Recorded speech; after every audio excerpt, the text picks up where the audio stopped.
Okay. So, welcome, Vijay, to India and Global Left. And we have a two-pronged, at least two-pronged objectives about from this platform. Through this platform, we would like to flag certain issues in India and try to bring them or take them to the international community. And secondly, we would also like to be a participant in the formation of the global left, which should be more democratized in a way, which should be brought away in a way from the United States. And some of these things we take up as we ask our questions. So moving on to our question. So the first question is on Julian Assange. I mean, as we speak, we are in the middle of this historic moment. For our audience, in 2006, Julian Assange began WikiLeaks with the objective of bringing documents, classified or unclassified, of extreme public importance to public domain. And in 2010, in an unprecedented way, unprecedented not that we didn't have Pentagon Papers, but because of the scale of it, literally hundreds of thousands, in fact, more than 500,000 papers handed to the WikiLeaks by Chelsea Manning. He brought it to the public domain, which exposed US crimes in Afghanistan and Iraq. And we have seen over these years US full throttled war to extradite Assange. We would like you to place this discussion in the wider context of the ongoing US wars and the implication of this attempt to muzzle freedom of the press or whistleblowing that we might see in the future. It's a great way to start. So, there are two related issues here. One is that the United States government and its various agencies recognize the power of information and of the information war. So I'd like to come back to that in a minute, but that I think is a fundamental issue here.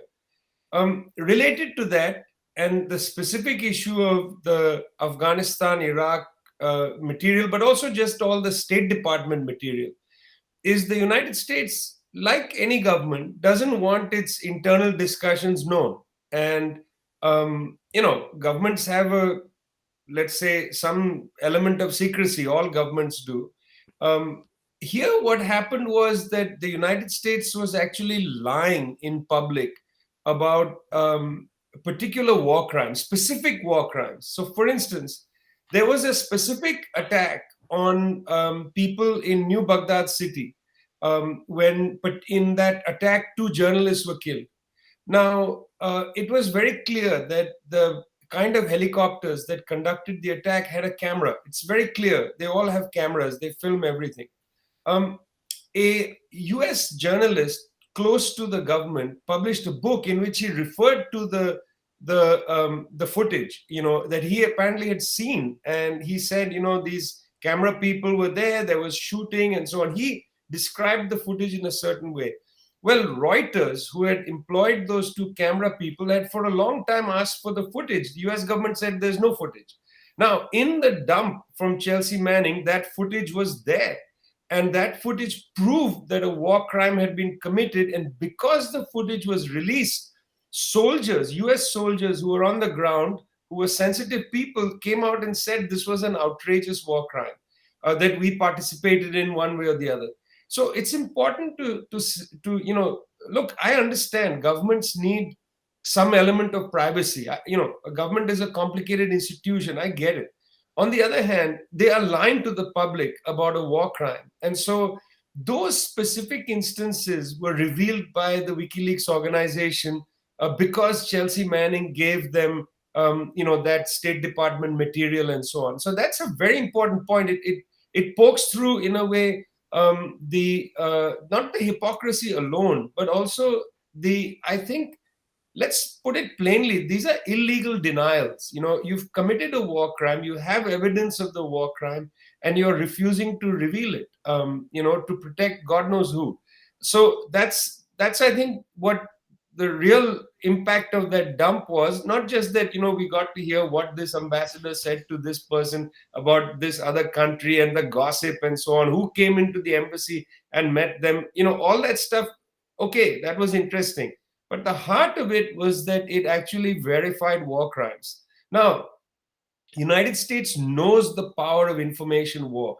Right now, it's conducting a serious information war against China. It's saying that China is a human rights violator, China is this, China is that. And therefore, if China is the human rights violator, the United States wants to portray itself as the opposite. It's very careful with the information war. It has been so since the 1940s. I've looked at US documents talking about the importance of psychological warfare. That's what they mean. It's the information war. What the WikiLeaks dump did was it actually poked a hole through the campaign to portray the United States as a defender of human rights. And I think that's the reason Julian Assange had to be punished. And that's why they're so vindictive about him. They want him to die, as you saw with the revelations regarding the CIA. Julian Assange, the WikiLeaks Corporation, Chelsea Manning, each of them have poked a big hole through the US narrative that it's a defender of human rights. And that's a pretty significant thing in this great battle of ideas, where the US believes that because it controls so many of the institutions of communication, that it dominates. Thank you so much, Vijay. So our second question is on the very idea of a global left or rebuilding a global left. And we are visiting this question particularly from the lens of where China is, because I mean, you log into even platforms like the Jacobin, you see the reluctance to include China into the conversation. While I mean, you cannot exclude 1.4 billion people, to think of a global left. So yes, there are platforms like Friends of Socialist China and so on, but I mean, there is still not enough. So how do we reimagine a global left by including not just China, but various forces from the third world, and then build a more equitable global left? It's a good question. I mean, first, let's also be a little frank. It's not that the global left hasn't, since the inception of the left, been incredibly divisive.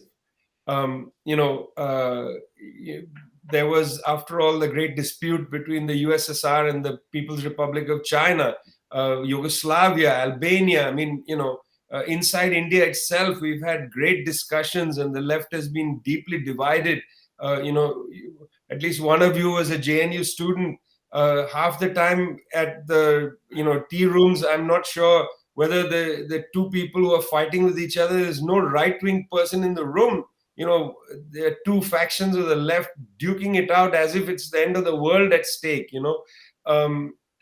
This is a part of our problem, I think. Our problem, to some extent, is that we have a very acute sense of the crisis, of the capitalist crisis, of the imperialist crisis. We have a very good analysis. We have a general strategic orientation, which most people agree with. There are some differences, but most people agree with the general strategic orientation. But then there are deep tactical divides. And these tactical divides somehow break apart the attempt at creating unity in action. We can't have unity in action if you disagree tactically. If you have a tactical disagreement, you can't even have unity in action. Forget unity in any other way. So this is a problem in left culture globally. And I think we need to sort it out. We need to think about it. We need to build trust among people. Say, okay, you have a different tactical orientation, but surely you're not opposed to coming for a demonstration, against, say, the killing of Muslims in Northeast Delhi. Surely that's a place where we can all unite and go. And you may differ on your opinion about, Lalu Prasad Yadav, or you may differ about your opinion about whether to have, a tie-up with XYZ. But the point is that we agree on this, let's go. But because there's such ill will and ill feeling, it doesn't happen. The question of China is a specific question. This has two parts to it. One is there's section of the left that is averse to any state project. There is a kind of libertarian or anarchism in the left, which is against any state project. In a sense, you confront that politics and say you just don't want to take power. You just want to be a permanent opposition. Because once you take power, there are compromises you have to make. There is the messiness of reality. You're going to have to do certain things. You're going to have to take risks. You're going to have to prepare to fail, and so on. So one side of it, this libertarian side, just doesn't like state projects, whether it's China, Venezuela, Cuba, you name it. And to some extent, Trotskyism is a subsection of anarcho-libertarianism.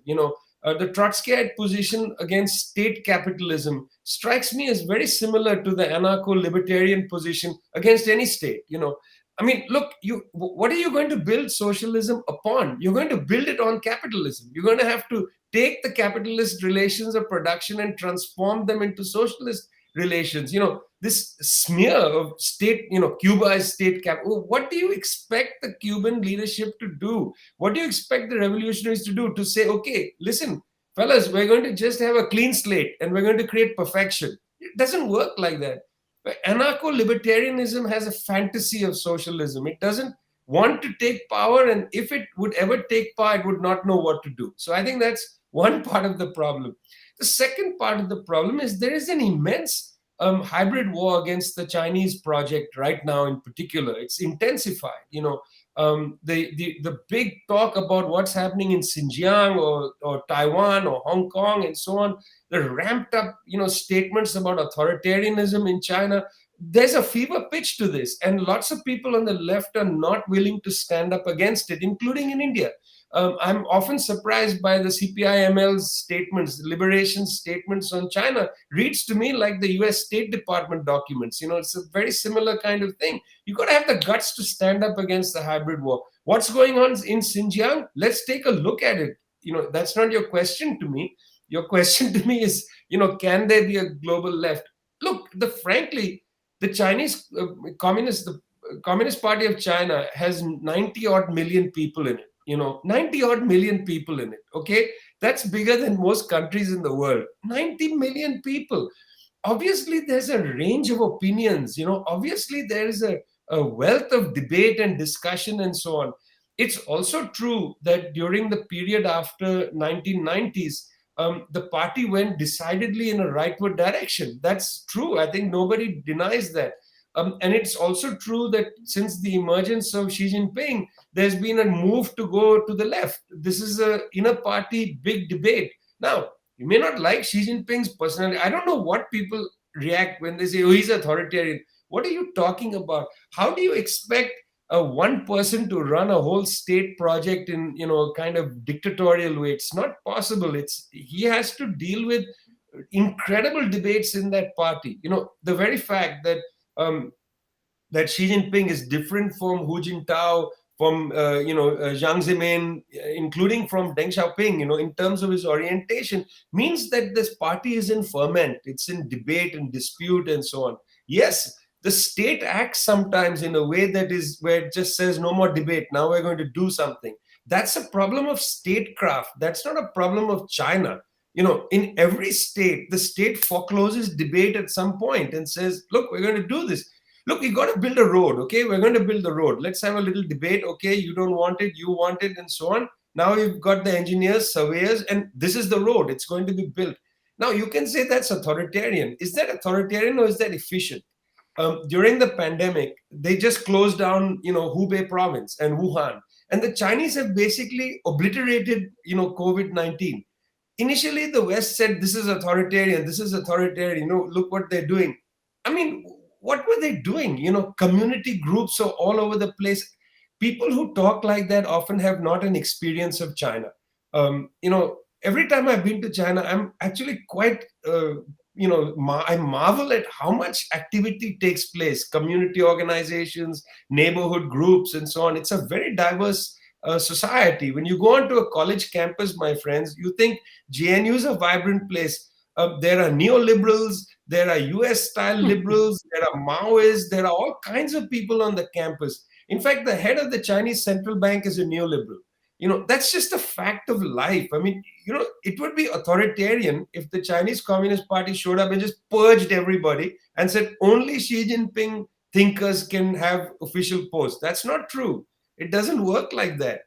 I mean, you talk about authoritarian. Look at what the Modi government has done to the institutions, removed heads of call, vice chancellors, put in place whoever, you know, I mean, it's wrong because they've put in people who I generally don't think are qualified, but it's also their right to do it.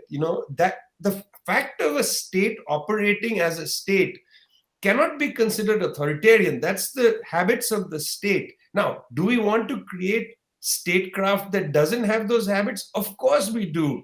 Can we do it immediately? I don't think so. It's going to take a long time before we get to the point in human development where states behave differently. Look, it's part of the kind of character that we've inherited, okay? This Babugiri attitude, Dadagiri, Babugiri attitude. It's not an Indian thing. It's a problem of big scale institutions. You put somebody in charge of a desk and you have a line form in front of them. This person is going to feel powerful and they're going to feel like they have the right to say, okay, I'm going for tea break now. Okay, it's closed. Okay, get out. This attitude, it's going to take a long process to change this attitude. It's not particular to China or to some Indian Babu or whatever. This is a problem of statecraft. And it's a problem of human development. It takes time. But all of this is closed off, foreclosed, China, authoritarian. Come on, let's be a little more, let's say, realistic about how the world works. And, periodicals like Jacobin and so on, what happens is that because there's so much pressure on them, so much pressure from all kinds of sides, and, let's not put it past the worst kind of intelligence agencies to intensify the pressure. So much pressure that they buckle. And every once in a while say, well, let's do a story revealing what's happening in Xinjiang. But you're repeating the talking points. Thank you so much. Some of these themes that you just touched would come back on, particularly in about India, which you take up on the later half. But just to pick up on a Trotskyite, more sectarian tradition of the left, as you mentioned, and I mean, in all transparency, and this is my personal position, not of the platform, because we have all shades of people here.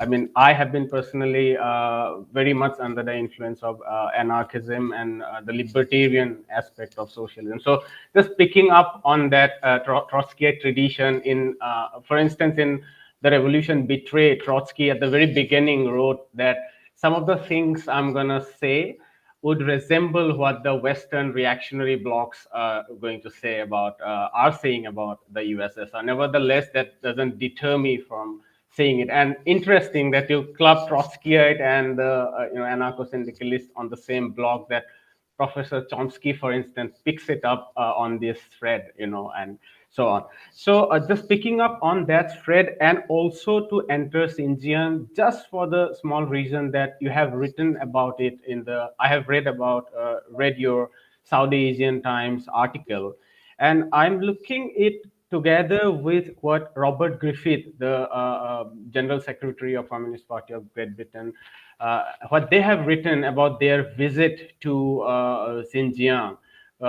So, I mean, if I compare both, I find slight differences. You are more reluctant. You are just exposing where the narratives of this forced labor camp and genocide, quote unquote, has come from and why it has come from. I mean, the West's inability to cope up with Chinese development in terms of technology and so on and so forth. He, on the other hand, I mean, they are talking on various issues. Others are less controversial, in my opinion, at least. I mean, on wars, on militarism, on environment. I think any sane people would accept them. I mean, remarkable Chinese achievements on that. But on Xinjiang, they are much more confident than you are. So tell us because I'm also afraid that I would not like to land myself among those who, during the times of USSR, rejected anything Stalinist that was going on. And much later, they just shrugged off by saying there was no evidence to it. So what's going on? Tell us. Well, the first thing is, look, I don't have any problem with anarcho-syndicalism. My problem is that anarcho-libertarian traditions and some Trotskyite traditions have an impatience with state building. If That's my problem. It's not with the tradition. It's that that tradition seems to be impatient with state building. States have to be built, at least for a long transitional period. You have to deliver things. Otherwise your class enemy is going to thwart you. Your class enemy wants no state. They are the ones who would love at least no state that regulates for social welfare, state that maintains law and order and so on. They in that sense there is some kind of unity. So that's my real problem. And as far as what Trotsky wrote, I mean, I would like to have a dialogue with Trotsky and ask him, you see, comrade, what would you do differently in a society like the Soviet Union, the USSR, which, like India, was a backward country? And by backward, I don't mean backward in some civilizational sense.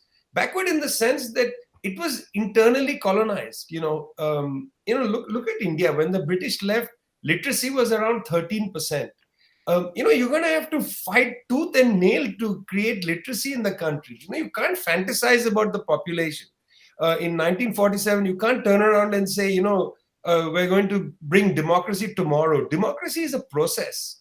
You can't have democracy in a country which is 87% illiteracy. Democracy doesn't happen overnight. Democracy is a process. People have to fight to become democratic, because democracy in the modern sense means you have, no problem with hunger. Hunger is abolished. Literacy is established. Ill health is taken care of by a medical system. That's democracy. Democracy isn't just the right to vote. Okay, that's ridiculous. Democracy means the fullness of the human personality is realized. That's my opinion. So that means in 1948, 49, 50, when you're writing the constitution in India, finally when there's an election, that election is part of a process to establish democracy. It's the same in the USSR. You have a revolution in 1917. That's the beginning of the process. Then you have to establish the process. What would Leon have done differently? And there's another aspect to this I want to tell you, which is that it's really interesting. We don't talk about it much. There's a class divide here. Trotsky comes from a middle class family. Stalin's mother was a domestic worker. They were field workers. Khrushchev's parents were field workers. They had a level of class hatred that Trotsky, with the kind of liberalism of attitude towards others, would never have had. Stalin hated the bourgeoisie. You can see it comes across not in his writings, but in writings about him. He hated the bourgeoisie. They treated his mother with such malice. There was a great class hatred. And we don't think about that, comrades. We don't think about what that means. When you've been generations of field workers who have been deprived things, the level of anger you might feel is very strong. And there are things that were done perhaps right or wrong, but they perhaps came from there. And we should recognize that. But that's not what you're asking me. You're asking me, why aren't you a wholesale defender of the Chinese position or the Chinese government position on Xinjiang? That's what you want to know. Well, look, before I became a historian, I was a journalist, and I continued to be a journalist. I don't feel comfortable writing about things I haven't reported directly. I've never been to Xinjiang, and this is not a cop-out. It's an ethical position as a journalist. I know what I know, and I write about what I know. I don't write about things I don't know as much as possible. I travel all over the place. I write about things that I have reported and seen. I was a young journalist in India when I reported on the riots of 1993 in Selampur and Northeast Delhi and so on. I have a vivid understanding of what it means to have been on the streets, watching people get killed and so on. And that will never go from me. And I just don't think a journalist should write about things they don't know. Rob Griffith has been there. He has written about what he's seen. That's fine. I have interviewed lots of people who've been to Xinjiang and so on. That's okay. But I don't want to write about something I don't know. I write about what I know. What do I know? I know that there is a hyped up information war, and some of it is incoherent. I know that Adrian Zenj is not the kind of person I would like to take my information from. I know, for instance, having talked to professors who teach in Urumqi, I talked to a few of them. One of them, she wrote her dissertation on the cotton industry in southern Xinjiang. I've talked to them about mechanization, and their understanding that the slave labor, the argument, it doesn't fly, it doesn't apply. It's in fact highly productive cotton. It's a highly productive cotton industry. It's not very productive to have slave labor, by the way. The efficiency rates are not high, as high as they could be, and so whatever. The point is, it's not that I'm ducking the question. I'm quite happy to write about things, that are not that are controversial, as it were. But why get into this when I haven't been there, and I would like to go there. I also want to say that, if, and I know that I've been to the Wakhan corridor area of Afghanistan, and I have seen the real threats posed to Central Asian and Chinese countries by highly dangerous extremists.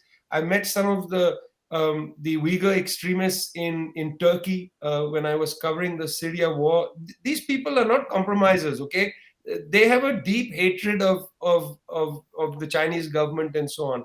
So I understand that the Chinese government needs to do something to deal with this. What's better? Is it better to have large scale, a project of educating people, or is it better to throw everybody in prison, or is it better to do what, say, the Indian government is doing in Kashmir, lock the whole place down, have an enormous military presence, and so on? It's fascinating, all these people yelling and screaming about Xinjiang. What's going on in Kashmir?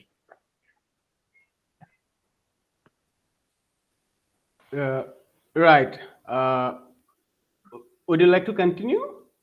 No. You see, Okay. the Yeah. reason I stopped there in a way is Right. I That's guess it's rhetorical, right? But look, I appreciate that there's a problem. Okay, we don't have to go into the history of Kashmir. I acknowledge the fact that the Jammu Kashmir Liberation Front emerged as a secular formation and so on. But on the other hand, you know, we know that there are some very Hizbul Mujahideen and then all the groups that morphed after that, very dangerous groups involved in Kashmir. I can see that there's a problem there that the Kashmiri people have to deal with. But this massive troop buildup, that's hardly the answer to what's going on. And do you see a massive troop buildup in the Xinjiang Uyghur Autonomous Region? That's the official name of the province. The name Uyghur is in the province's name. So much for genocide. Do you see a massive Chinese military troop buildup there? I don't think so. Nobody's saying that. What? It's a funny looking glass world, in Kashmir, you have a massive troop buildup. Some people argue that it's the highest per capita military presence in the world, higher than the Israeli presence in Palestine. And nobody really says, oh my God. Meanwhile, Xinjiang, where I don't see any reports of big military buildup. I just don't see it. I don't know about you. Haven't seen any reports of a military buildup. What we hear about are some camps which the Chinese say are education camps, and people like Zenj and others say are concentration camps. Well, look, if I had a choice, I would prefer to be in some sort of camp than be in the situation of an enormous military presence where people are being tied to jeeps and driven through the main street and so on. I mean, that's shameful. Uh, thank you, Vijay. I in fact agree with you in the tradition of holding reluctance and skepticism, and not having this attitude of knowing everything and having a confident tone of at anything that we speak. So I'm glad, and interesting that you spoke about the class hatred in the context of Stalin. This is something that something in Lenin that disappointed Bertrand Russell when he had visited, but that's for a discussion next time. Moving on very quickly and here I would club two questions since we're running out of time. The question on the war in Yemen, about which you have written a lot. So you can just give us, our viewers, a thumbnail sketch of that, and to relate that to the issue of hunger, as the global hunger index recently, you know, reported India's position of India having superseded Pakistan. And I say this not with any nationalist hatred or supremacist position that India should always be better than Pakistan. But in any case, so tell us more about this some of these initial projects in Yemen since 67 to 90s, the socialist project, and then, messing up with that whole project in the name of unification, and then the war where GCC participated since 2015. Tell us a little more on this, and then relate it with hunger, particularly where, again, to bring up China, where it eradicated absolute poverty by pulling out maybe some 850 million people. But even India, I mean, to a great extent, some of these good trends in the global hunger index was because India was somehow able to pull out about 30 million before the coming of the Hindutva regime.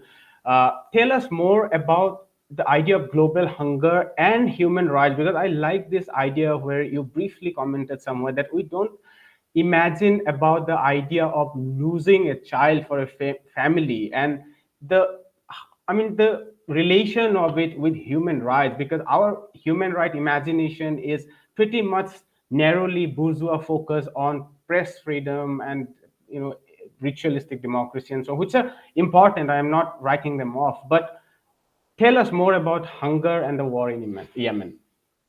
Well, firstly, this press freedom business is real because I write and work closely with NewsClick, and Prabir Purkasta is a very old friend of mine, and we wrote a book together. And I just think the attack on NewsClick is shameful. Right. I think that this whole question of sedition, of money laundering, it's all nonsense. I mean, you've got Adanis and Ambanis, and you want to look for money laundering, look where it really happens. Don't look at a small media house that has been Yeah. so honestly reporting the farmers' protests in India. I mean, I was there with NewsClick from the beginning, and I think it's shocking what Probir and others have had to endure. Yeah, the UN has actually said that the numbers of people who are hungry now are about 2.7 billion. That's 1 in 3 people on the planet. I mean, you talked about the global left. I think the left will have no leg to stand on if we don't fight fundamentally to abolish hunger. Now, everything follows after that. You can't build any society if people are hungry. Okay, I mean, it's just you can't educate children who are hungry, because everybody who has ever at least experienced hunger or talked to somebody who's been hungry knows about that noise. It's something that haunts me, this noise that is in the head of a hungry person. It's like a roar, like the ocean sound. You can't hear what a teacher is saying. You can't. Everything follows. So many of the diseases we have that are horrendous are because of malnutrition. So many of the disease, including tuberculosis, these are all diseases of poverty. Cholera, tuberculosis, the biggest killers in the world. Malaria, these are killers of poverty. And they result largely from malnutrition. Malaria, I mean, if you are a middle class, upper middle class person, you contract malaria, you can make it out of malaria. You have enough reserves in your body, fat reserves and so on. If you're a poor malnutrition person, you get malaria, you're dead. You get tuberculosis, you're dead. These are diseases of hunger when they kill you. So the left has to focus on hunger. No left project that comes to power can put off dealing with hunger. That's why it was so important what Lula da Silva did in Brazil. He started a project called Fome Zero, Zero Hunger, a very powerful project. And while Lula and then Dilma were in power, hunger rates dropped in Brazil. After Temer and Bolsonaro, the right wing came, hunger rates went up. Same in India, by the way. During the UPA government, under Manmohan Singh, with the left outside support, hunger rates started to drop. When the BJP came, it's risen. This whole fraud of yelling now, screaming and yelling and abusing the global hunger index by the Indian government, it's so embarrassing because they don't know how to read statistics. I mean, that's the basic thing. The ranking has changed because some countries didn't report. It's ridiculous. It's juvenile. It's quite a shame because India used to have a great planning commission. I don't know what they're doing in the Niti Ayog nowadays. I mean, I don't know what kind of mathematics they adhere to, but certainly they don't seem to really understand statistics. And it was embarrassing. I thought their argument against the FAO and then against the Global Hunger Index.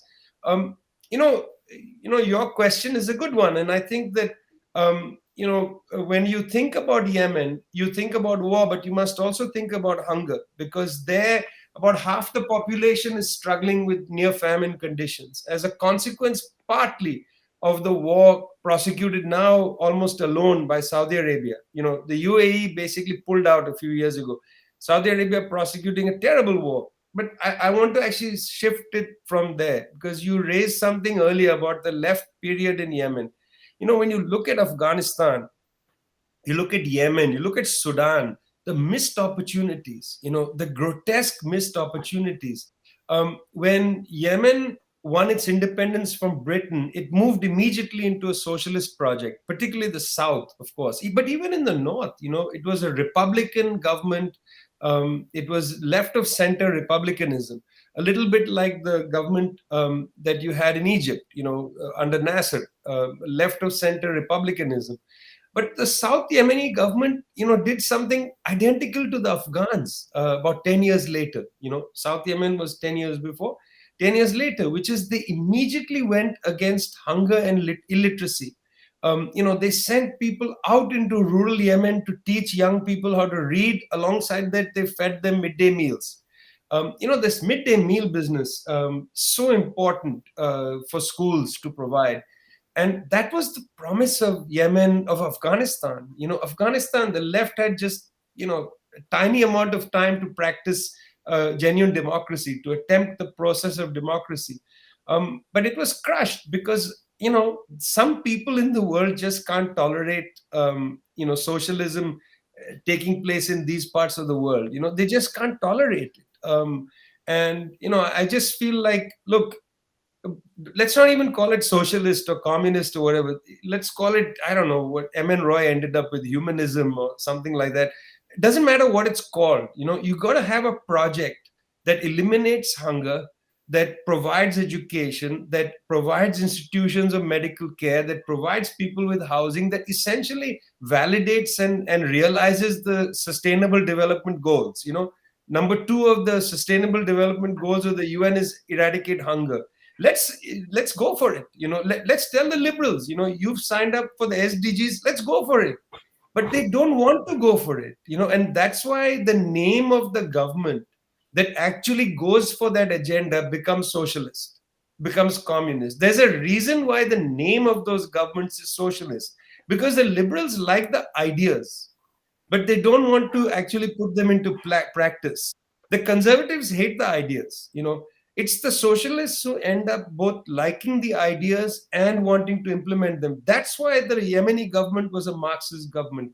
That's why the Afghan government was a Marxist government. That's why the biggest communist party in Africa was in Sudan. The Sudanese Communist Party is leading the protests alongside the teachers union against this military coup. If only these countries could have had a chance. If only. Thank you so much. Interesting that Marxists don't hesitate these days to use the word humanism. This is despite, Althusser coming after humanism in the 60s. And I mean, I have seen this, and I like the idea that there is in this wretched world, I think there is a need to go beyond theoretical Marxist doctrines and defend certain concepts which are politically important, the idea of humanism, and then integrate it with socialist project and so on.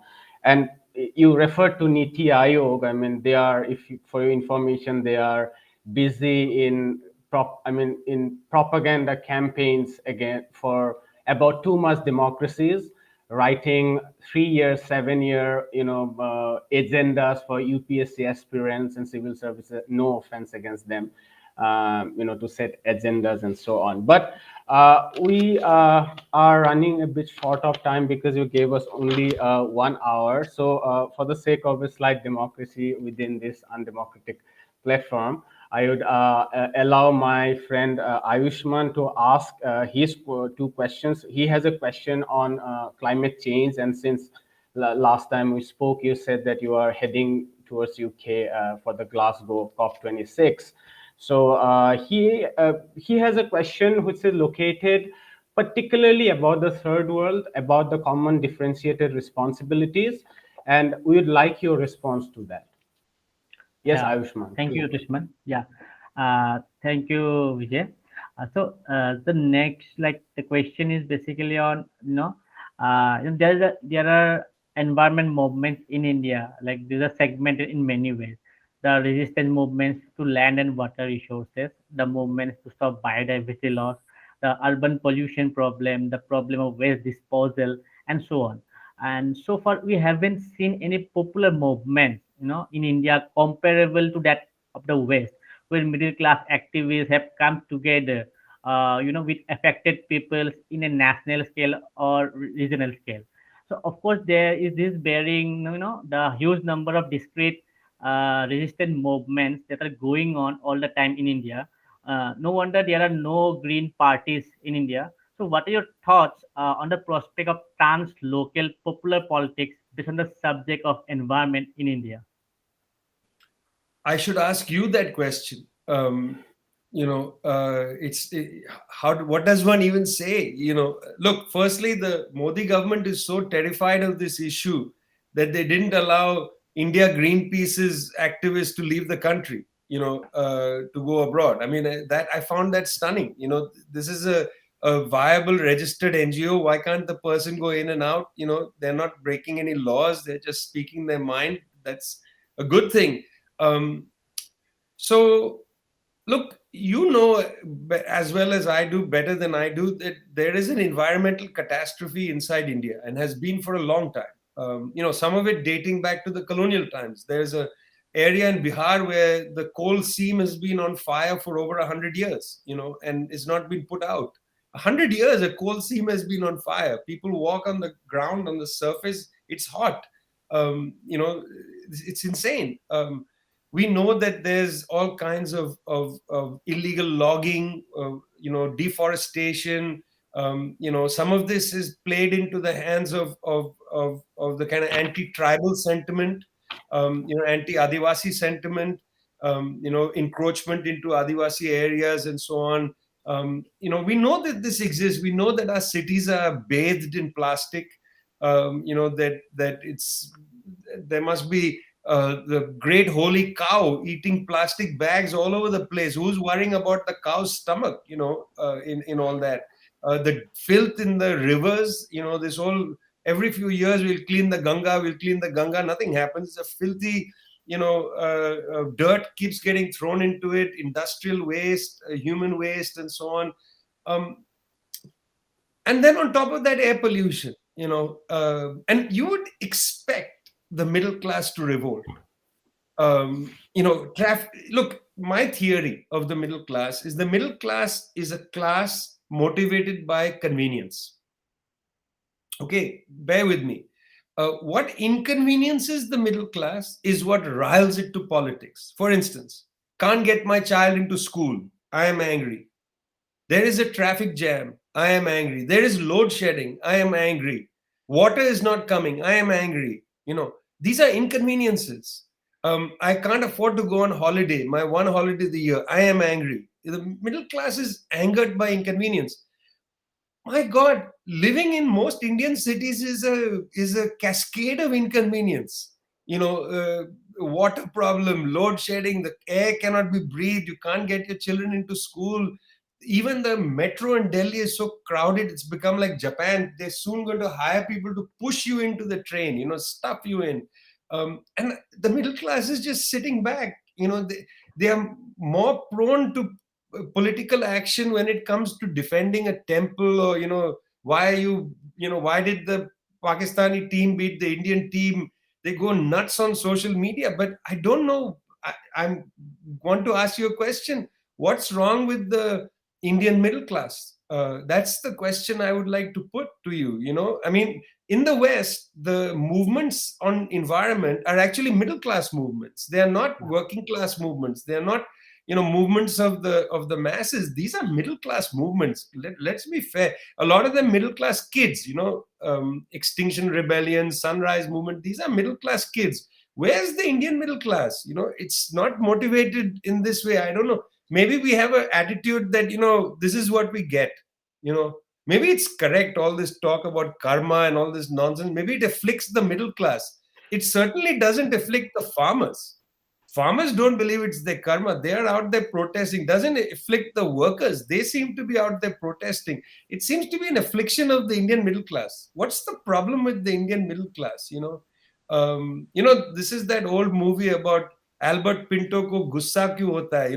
You may remember that film. It had Arundhati Roy in it.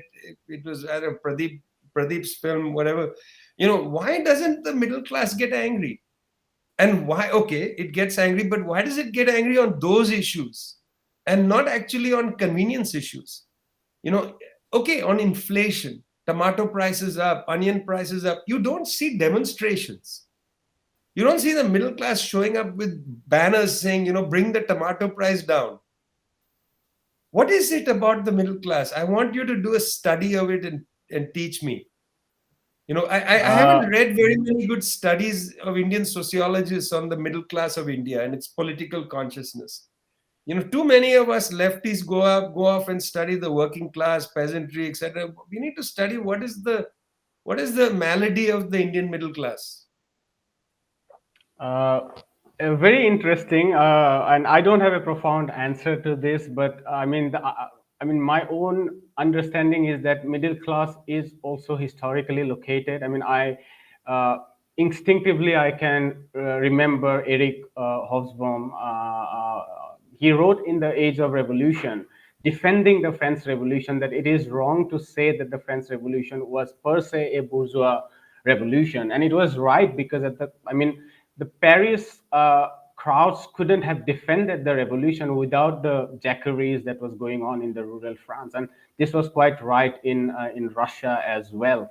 So, and in that regard, the middle class can be quite revolutionary. And then we have, and you rightly made brought out the distinction between the West and here in India, while we live in a counter-revolutionary movement here, that one of the main reasons is that middle class has entered into such a counter-revolutionary movement. But that's a much wider discussion. In whatever time we are left with, I think we still have 12 minutes. We try to pull up squeeze as many questions and throw it to you as possible. So here we would club two of our questions.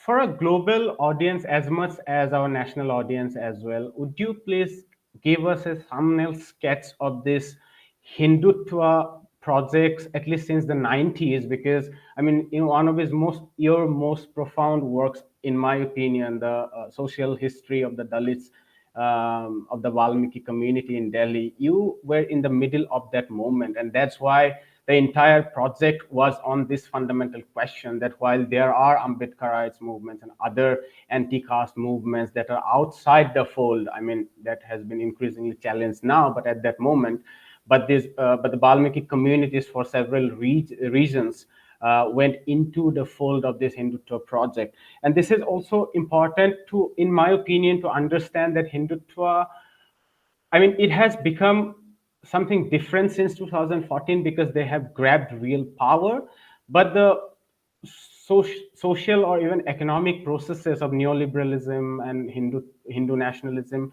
have been there for some time.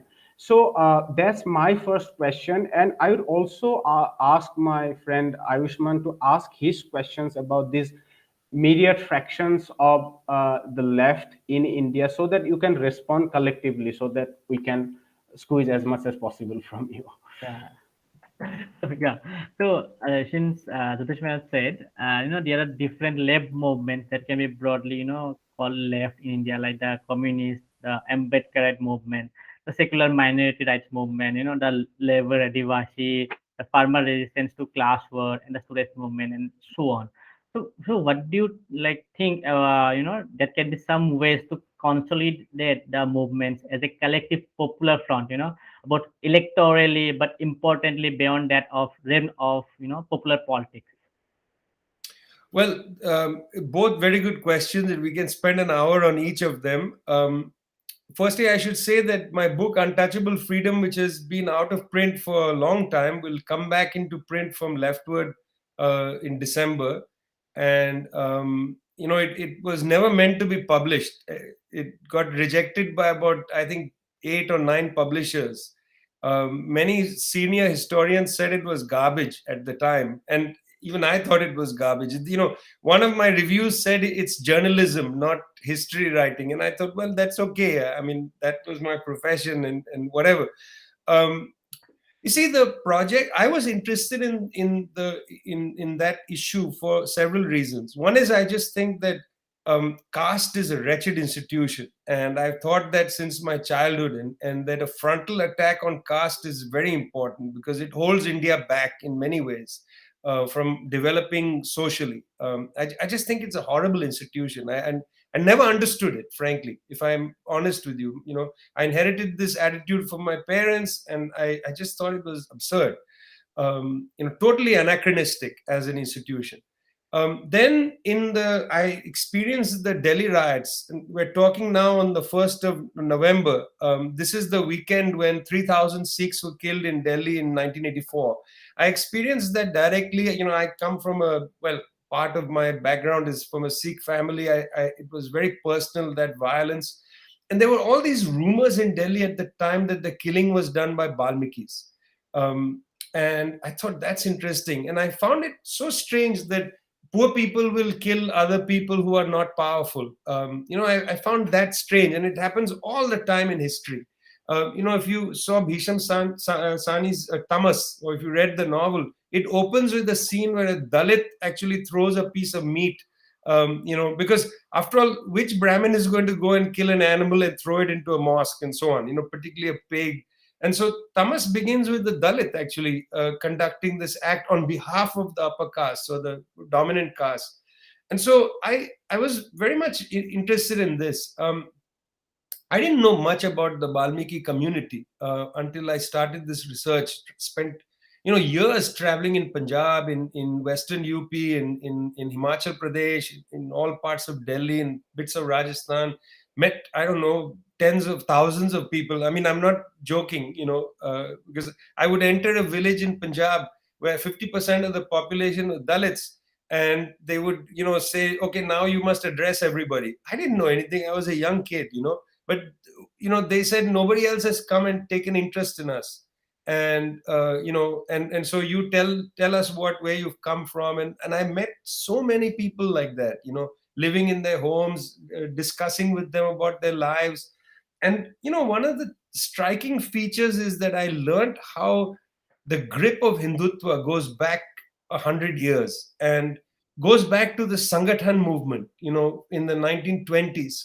The Sangathan movement was this movement to break away, to get Dalits to become Hindus, and to actually become Hindus. Dalits were not Hindus. Balmikis were not Hindus. They had their own religion. They worshipped Lal Beg and Bala Shah Nuri, and my God, these are names I haven't thought about in a long time.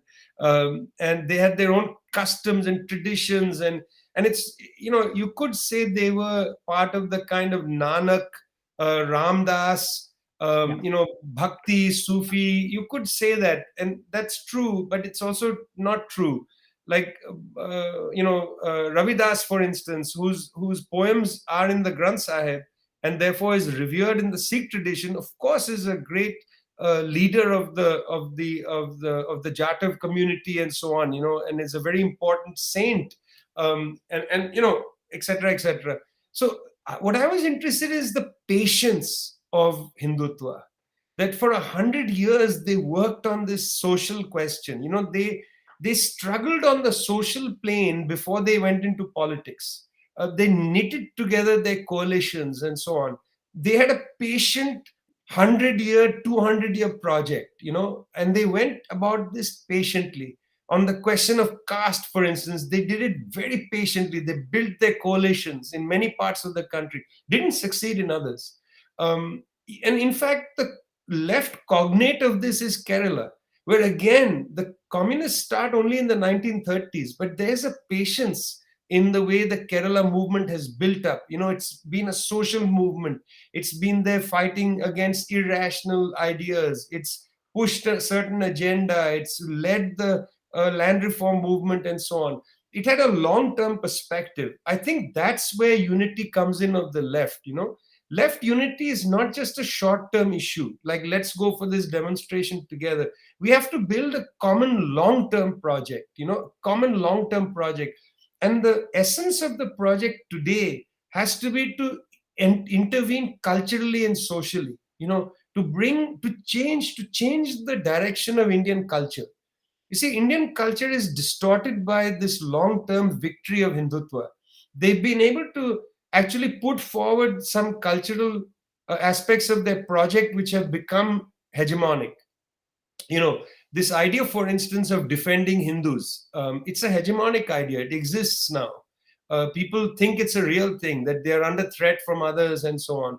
This idea that certain customs are Indian customs is also, like Diwali, for instance. We are on the threshold of Diwali. That Diwali is an Indian festival is a hegemonic victory of the Hindu right.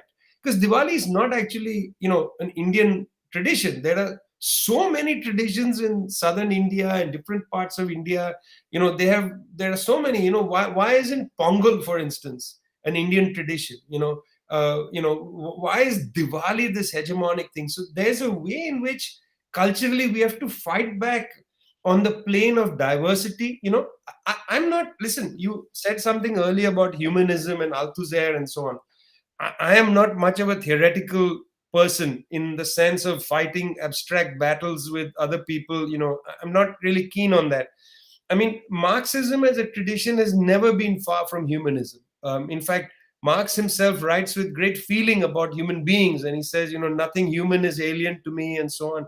Lenin also, was bitterly opposed to, not considering the human being as a species that needed to be realized. This is a long trajectory. In all our movements, the human question is fundamental. I've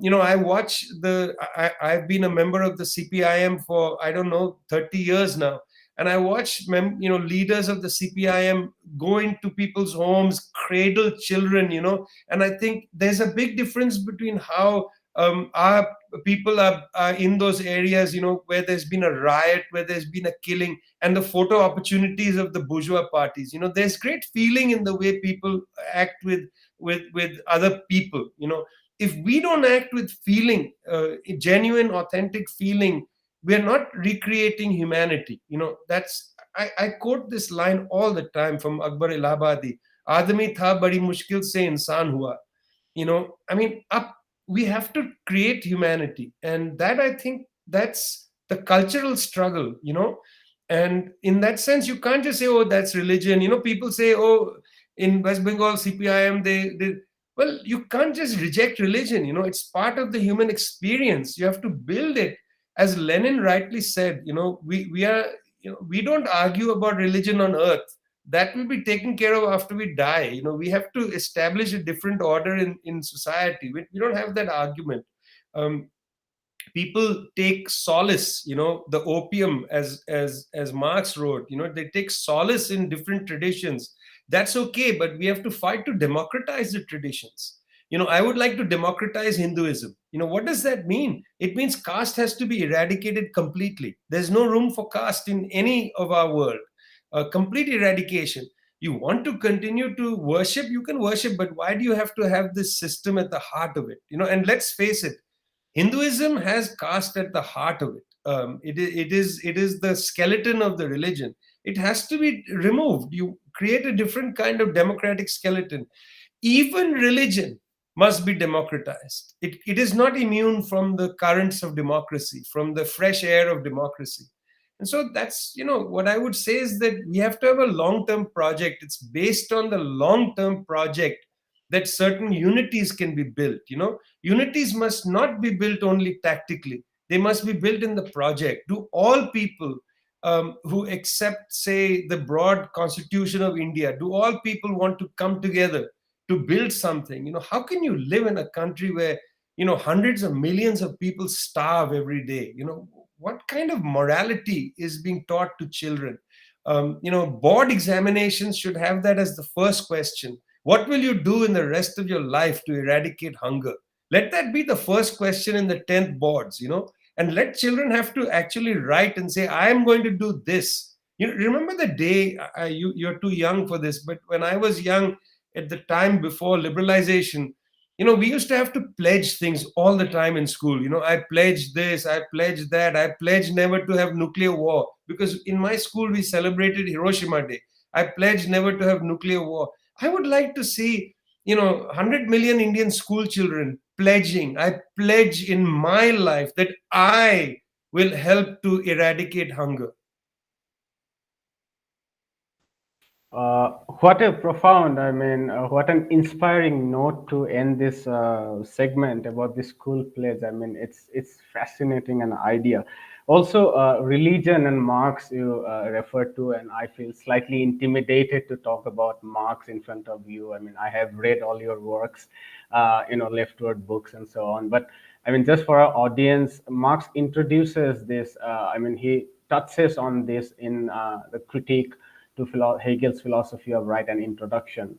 And there, one can see, and Vijay can tell me if he disagrees, one can see a more nuanced approach, or rather sympathetic approach of Marx towards it. He is not labeling people as ignorant. He is approaching the topic with much more seriousness than that. And I'm glad you touched on it. So we have officially exhausted the time you gave us. It's been 1 hour. We just fell short to ask one question, which was on news and media. I don't know if you can stretch Okay, quickly, 5 or 6 quickly. minutes. Okay, Quickly. so just the last question.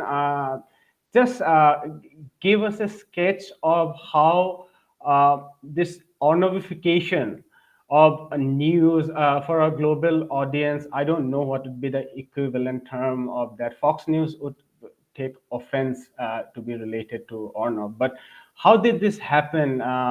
So just very quickly. Well, look, there's not much to say about it, but there's several, I think, parallel features here. One is, as you privatized news and news became more concerned about money than anything, of course it had to be concerned about money. It was privatized, and it became a commodity.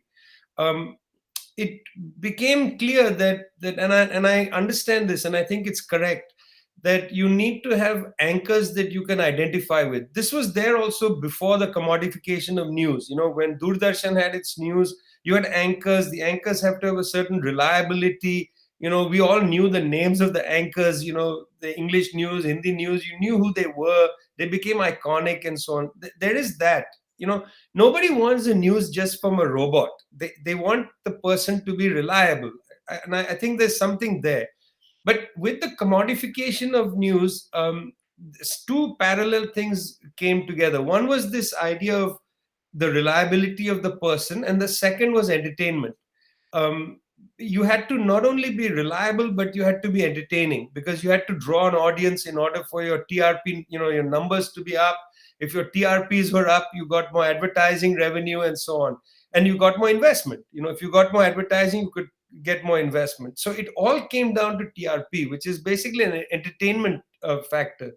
So you had to do two things. You had to be, on the one side, a reliable anchor. That's, I think, a basic human instinct. We only listen to people we think are credible or reliable. If you're a nutcase and you say things that are crazy, you lose your credibility. So that's important to try to maintain. And I think that's part of it. But related to that is entertainment. Okay. Put the two things together. Wow. And that's Arnab. Because you see, I remember I used to, when I started, I worked for NDTV. There were a lot of young people there then. Rajdeep Sardesai, Arnab Goswami and others. Arnab Goswami used to walk around with a copy of his book on terrorism in Assam, which he had written. He was the in-house intellectual, the only one with a book. This is as a very young man. He grew up in Assam, and his real anti-Muslim thing comes from his life in Assam. And you see, the wave that he rode in India particularly was that he was an opportunist. The rise of Hindutva, in a way, actually produces Arnab. Arnab doesn't produce Hindutva. He is a product of the social force. So all the kind of right-wing stuff he said on TV essentially was mirroring what the government was saying or what the right wing was saying. So Arnab is not an innovator. He's a boring fellow, but he mirrored the social features. You actually don't have to be of the right to be an Arnab. You can be somebody from the center to be an Arnab. It's not necessary that you have to be on the right. It's just that in India, because of the rightward shift in this period, the Arnabs would have to be of the right. It would have been hard to have a centrist Arnab. You got a left of center Ravish, but Ravish is not Arnab. Ravish is ironic. He is factual. He's surrealistic sometimes, but he's not absurd. The absurdity, which is what I think you're referring to, is the Arnabification, is the absurdity. And it's the same in the United States. The rise of the Republicans produces Fox News, and they feed off each other. It becomes a circle that feeds off each other.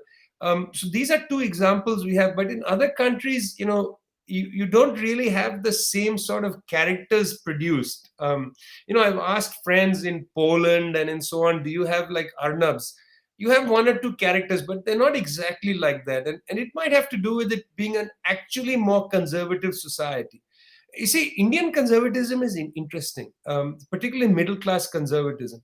Middle-class conservatism is not against the father of the family, for instance, or the mother, actually, for that matter, yelling at a poor person. It's not against that. You can go into a bazaar and see a man or a woman, middle-class person, yelling at a poor person. And that's not seen as shameful. That's just seen as their class right. Arnab, in fact, just does that on TV. He does that sort of bazaari yelling that the middle class person does. You'll see it on a train. A beggar enters the train, a human being who's begging, and they say, that attitude of virulent hatred of the working class, of the poor. That attitude is acceptable in Indian conservatism. It's not acceptable in other conservatisms, like in places like Poland and so on. The yoke of Catholicism, it may not allow that kind of yelling and screaming. So there's something particular about Arnab. Arnab is the middle class man who is essentially kicking the poor off the train, yelling at the TT because the TT did something, yelling at the person because the tea is cold. That sort of license to yell at your class inferiors, as it were. You're yelling at the servants. Okay, that culture produces an Arnab. Arnab is not producing that culture. He is a product. He is a cliche of the Indian middle class. Fascinating note, Indian exceptionalism through Arnab, which is at the same time boring. I mean, I cannot agree more with you on this. And I'm glad you referred to the entertainment, because if one looks at the political economy of this, how TV news runs and how it competes with the more entertainment part of it. But thank you so much for your time. We'll end it here. And it's an